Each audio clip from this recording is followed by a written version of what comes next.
Today we're doing a panel on, life as an NFT artist. We've got 3 Melbourne-based artists that are fairly prominent in the NFT space here today with us. So I'm Tom. I'm the crypto reporter at The Chainsaw, which is Australia's sort of first cultural Web3 publication. I've got Liyat Hallie, who's a Melbourne-based photographer, and I've got Lambie, who has a very distinctive Andy Warhol style that I thought I'd mention. Yes. And we've got Giant Swan, who's a VR artist. So I'll just start with a few questions, and then we can, individually, and then we'll open it up and we can chat amongst ourselves about all the cool stuff that's happening in the NFT art space. Liyat, you've entered the NFT space as like a photographer. I'd just love to know how you got involved and how you got started and sort of how you leverage the Web3 space for photography. Yeah, first of all, thank you for having me. It's been amazing seeing everyone here in real life. I've been a photographer for over 10 years, and last year, stuck in lockdown with kids, I was mainly just helping them through their schoolwork, and I came across the NFT space and hearing all the artists making lots of money. And it was like, that could be a new thing I can come into and see how it goes. And yeah, it was interesting coming on back to Twitter, because in 2009 when I signed up, Twitter was a different place. There was no spaces, none of that, and the community wasn't that tight. So coming into the space, I realized this is a great way to create new connections and share my work and just expose my work to a lot of people around the world. So yeah, the NFT space has been great with that, with the spaces that we have on a daily basis. It's just been a way to reach people that you normally wouldn't reach. So yeah, that's been good. As a photographer, it's been amazing. Okay, fantastic. Lambie, how did you get started? Hello. Up in here, you want to introduce yourself and talk a little bit about your art and how you got started? Sure. Okay, so I came into the NFT space actually technically with Milk Bar, because we helped host a Future Art roaming exhibition back in 2020. And that was an absolute honour to be working with them and to be there seeing an NFT exhibition for the first time. That was such an incredible thing. I didn't really understand it was a thing at the time. I knew Lush Sucks, the prolific graffiti artist, was doing it and whatnot. But anyway, but my first NFTs was on the Wall Street bets. So I was doing comics on the trades that were happening and came into the NFT space with all of that. So I rode the news and the meme wave, let's put it that way, through pop art and through paintings, through I did a photography collection speaking about scams in the space, but then also the punks and Bored Apes and whatever else, and just making light and fun of the space. And that's what I'm here to do in the space as well, is to be a pop artist that's capturing what's happening here and now, because I think that's what's most relevant. And I really push for other pop artists to also do that, to take what's happening today and for it to be our responsibility as pop artists to speak to that. So, in 60 years from time, we'll have our new Munros instead of painting things from 60 years ago. So I'm all about what's happening now, and my art is an expression of that as well. Yeah, cool. I'm curious about the Wall Street bets thing. What was the go with the Wall Street bets? Oh man. Well, that was a wild ride, wasn't it? So back in February of 2021, the Wall Street bets gathered together a band of 7 million degenerates, fucked Wall Street to the moon. Excuse me for swearing. Ooh wee. So just kind of being a part of that, there was a few other artists at the time that were also doing art depicting the Wall Street bets, and we ended up having an exhibition and whatnot. But as far as that ride, that's what really solidified me in NFTs and crypto as well. Because as someone that's always had a fascination about the 2008 financial crash, and that's pretty much the reason why Satoshi papers, like the white papers, even came to be, right? So to be a part of a movement that was as big as it was, and just to see Wall Street in absolute tatters was hilarious. And it was even more fun for me to make art commenting on the hilarity of the entire situation. Yeah, okay. Nice. That makes a lot of sense. Giant Swan. So you're a you're a virtual reality artist.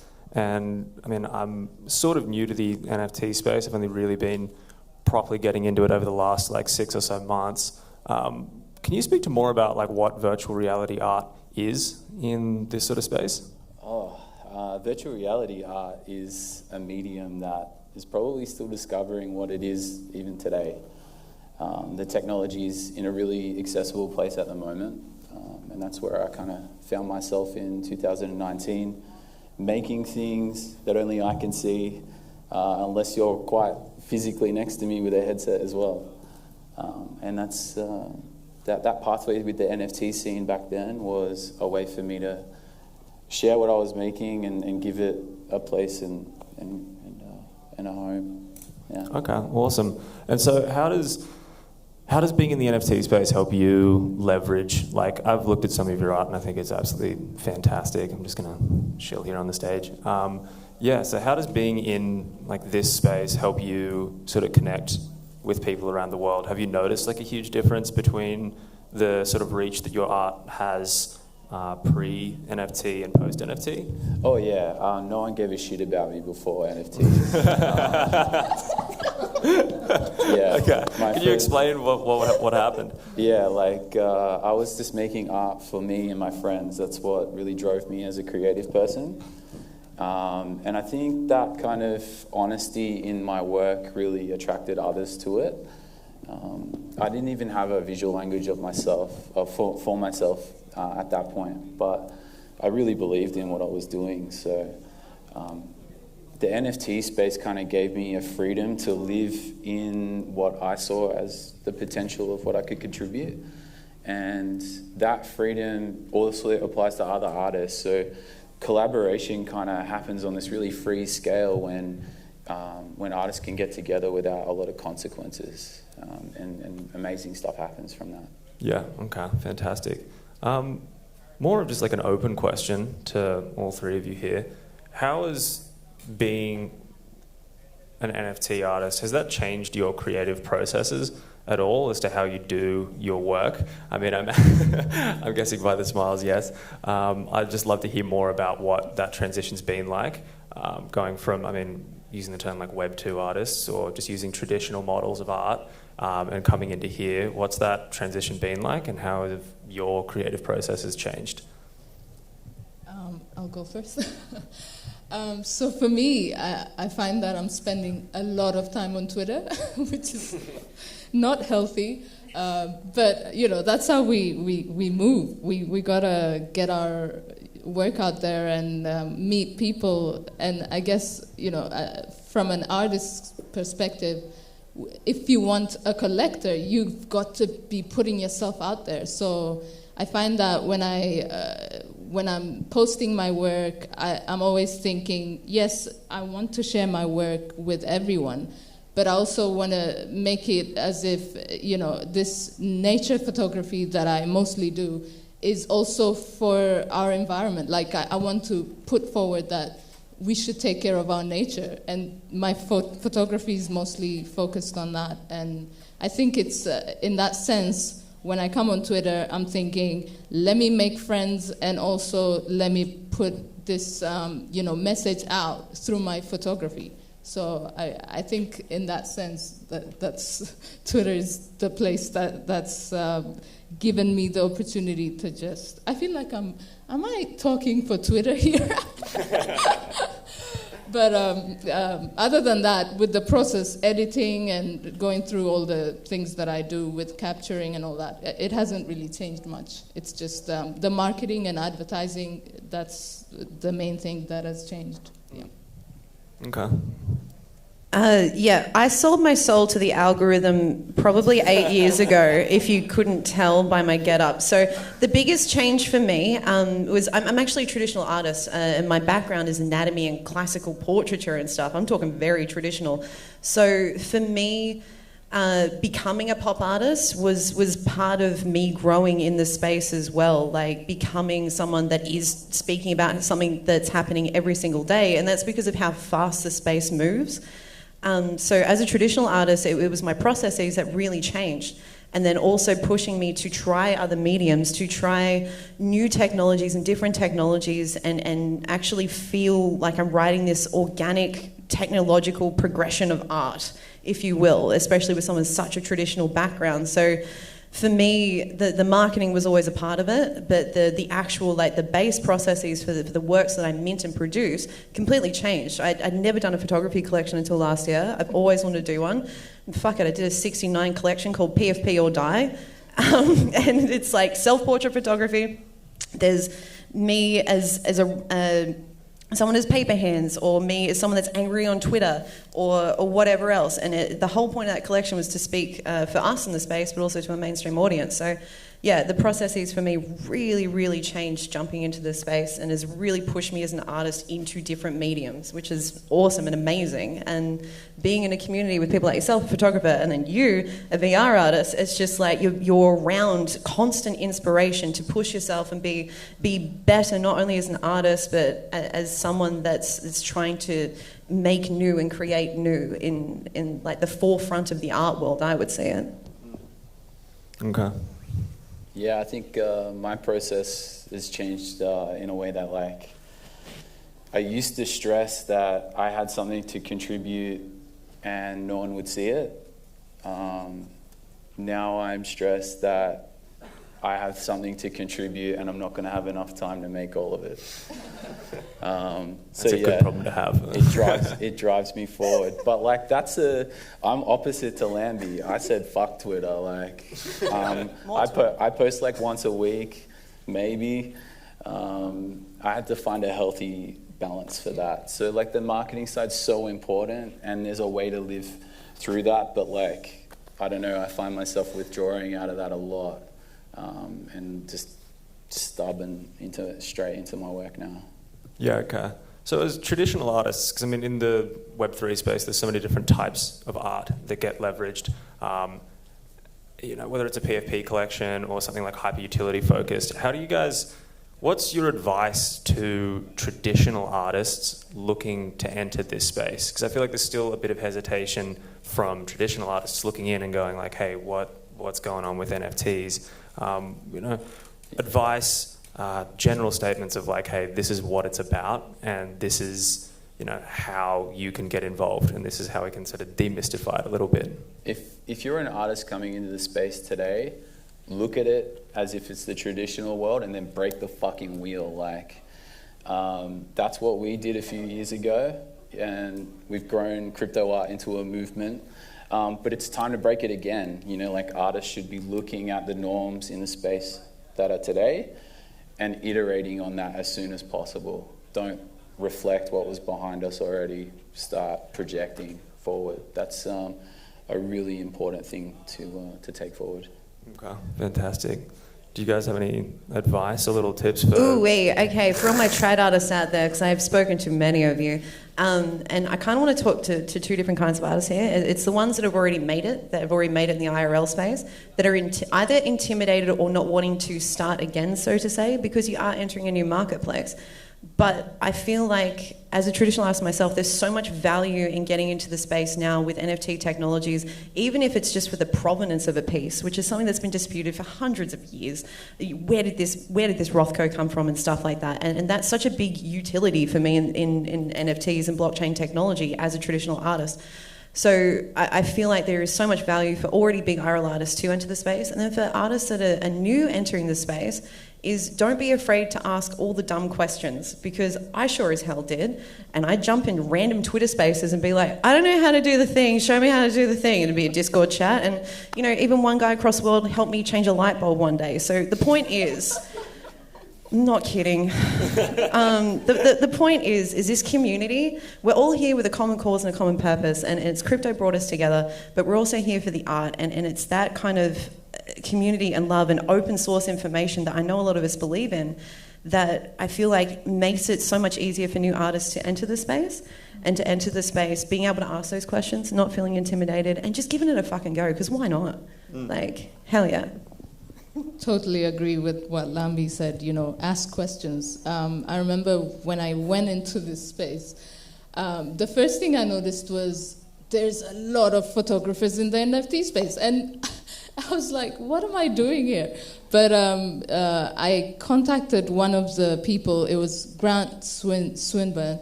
He was curating a gallery with Aussie photographers. And I was like, I'm an Aussie photographer. Like, I'm going to message this guy. I don't know if he'll reply, but, I'm going to give it a go. And I had to push myself. And I contacted him and I said, can I be part of this gallery, the Aussie Artist Gallery? And he said, you know what, I'll add you to the group and we can work something out.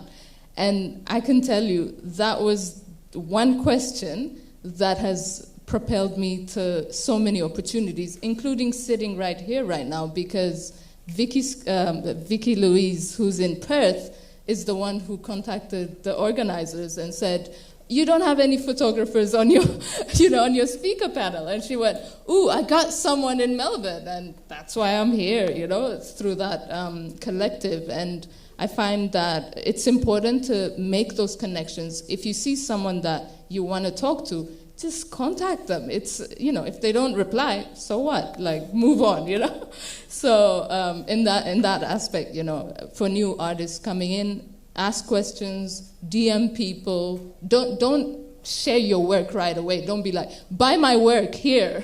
Like, people do that to me now because I'm on the Tezos blockchain and, I've been able to collect other people's work. So now I get SMS and not SMS, DMs saying, oh, here's my work. And I'm like, who are you? So, it's interesting. Like, don't do that. But yeah, just ask questions. Be curious. Do your research. Don't click links. Don't Very click important. links. Yeah. So yeah, that's what I have. Okay, fantastic. And so you were talking about Tezos before, and I think this is another interesting question for this panel.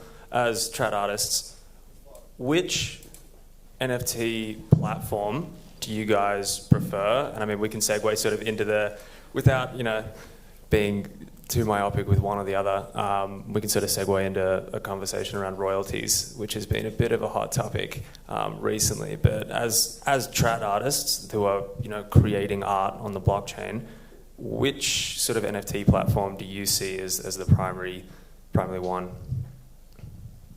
Any platform that supports artists is a good platform. Okay. I broke Lambie. Lambie needs help. Please restore her royalties. I always needed help. What? Oh, shit. Just pay me in bananas. It's fine. It's a fantastic question, by the way. Okay.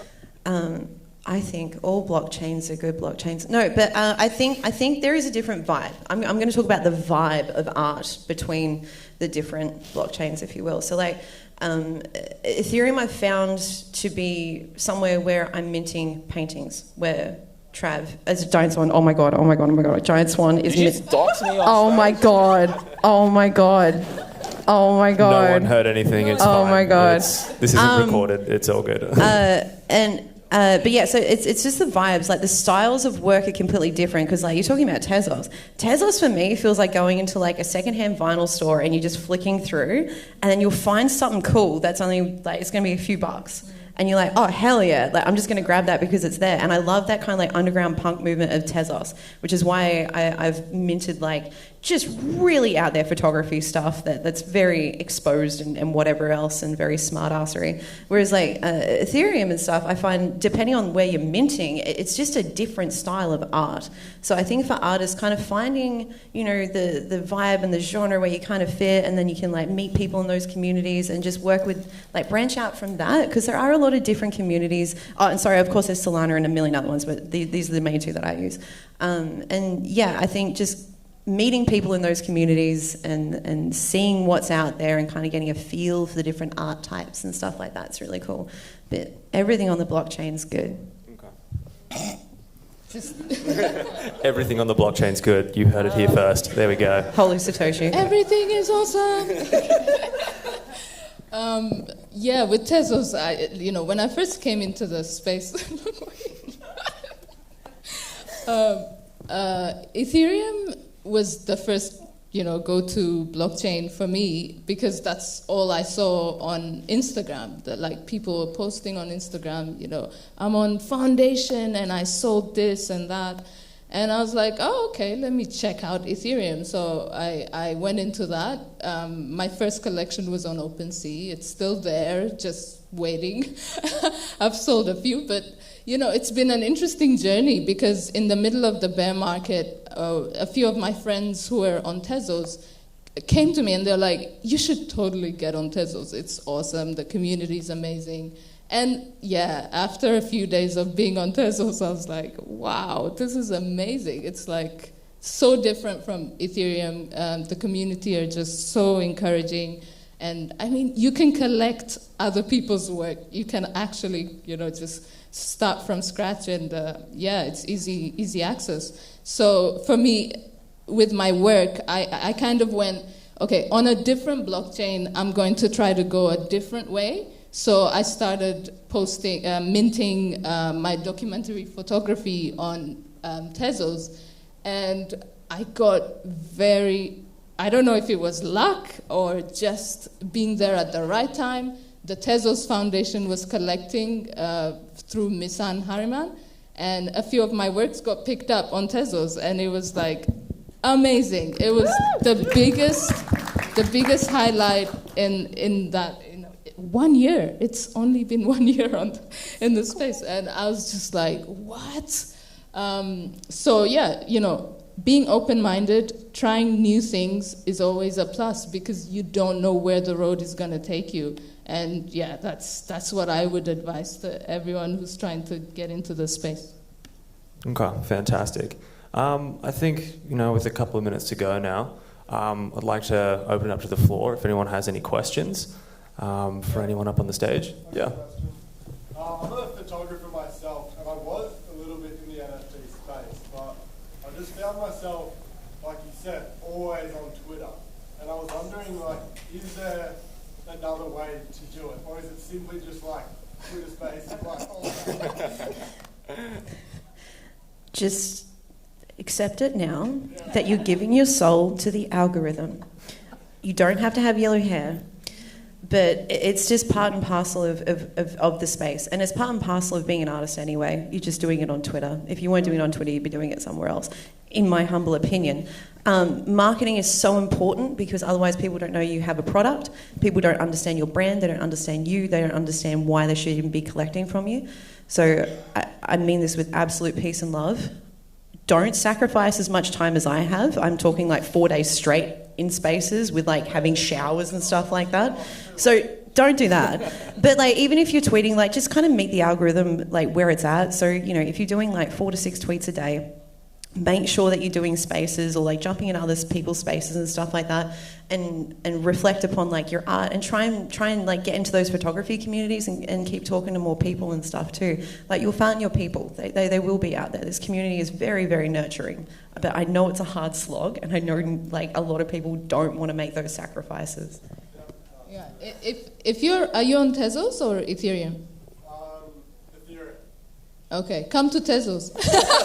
Come to Tezos, man. It's a party. It's we punk. welcome you. We welcome. Yeah, we just had another question at the front.